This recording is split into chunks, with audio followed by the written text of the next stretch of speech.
सुप्रभात बच्चों, आज हम लोग आपकी जो पाठ्य पुस्तक है बाल महाभारत, उसका एक बहुत ही महत्वपूर्ण पाठ पढ़ेंगे, विदुर। विदुर शब्द का ही शाब्दिक अर्थ होता है बुद्धिमान, कुशाग्र। आज हम महाभारत के इसी पात्र के बारे में पढ़ेंगे कि कौन थे विदुर। चलिए देखते हैं। आपको याद होगा कि पिछली कक्षाओं में हमने पढ़ा था कि जो राजा शांतनु थे, उनकी जो दूसरी पत्नी थी सत्यवती, उनके दो पुत्र होते हैं, चित्रांगद और विचित्रवीर्य। चित्रांगद की मृत्यु हो जाती है और विचित्रवीर्य को राजा बना दिया जाता है। विचित्रवीर्य का विवाह जो काशी नरेश होते हैं उनकी पुत्रियों के साथ होता है, अंबिका और अंबालिका। अंबालिका की एक दासी रहती है, उसी के पुत्र रहते हैं विदुर। चलिए आज इसी विदुर के बारे में पढ़ते हैं। इस पाठ का हम सारांश देख लेते हैं। विचित्रवीर्य की रानी अंबालिका की दासी की कोख से धर्मदेव का जन्म हुआ, जो विदुर कहलाए। विदुर निष्प्रह निर्लोभी थे। उनके धर्मशास्त्र और राजनीति के ज्ञान और विवेक से प्रभावित होकर भीष्म पितामह ने इन्हें राजा धृतराष्ट्र का प्रधानमंत्री नियुक्त किया।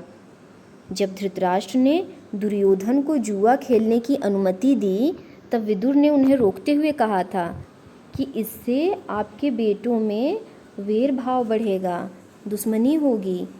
धृतराष्ट्र ने इससे प्रभावित होकर दुर्योधन को अकेले में बुलाकर समझाया कि विदुर जो कह रहा है सही कह रहा है। विदुर के कहे अनुसार जुआ खेलने का विचार छोड़ दो।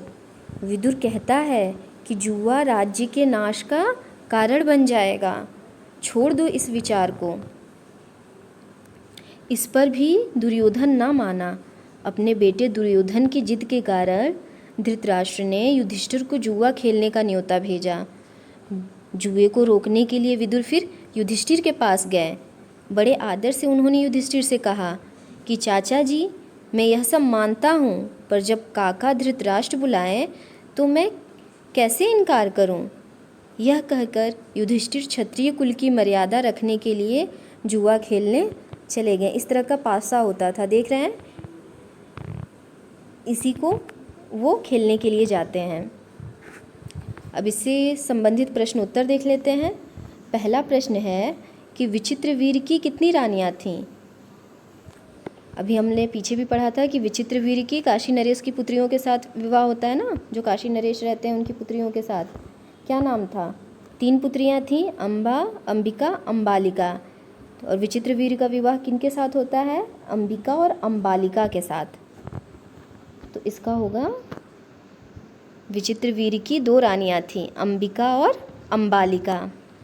विचित्रवीर्य की किस रानी की दासी का पुत्र विदुर था? विदुर किसके पुत्र थे? किस दासी के? अंबालिका की जो दासी थी उसके पुत्र थे, तो अंबालिका के।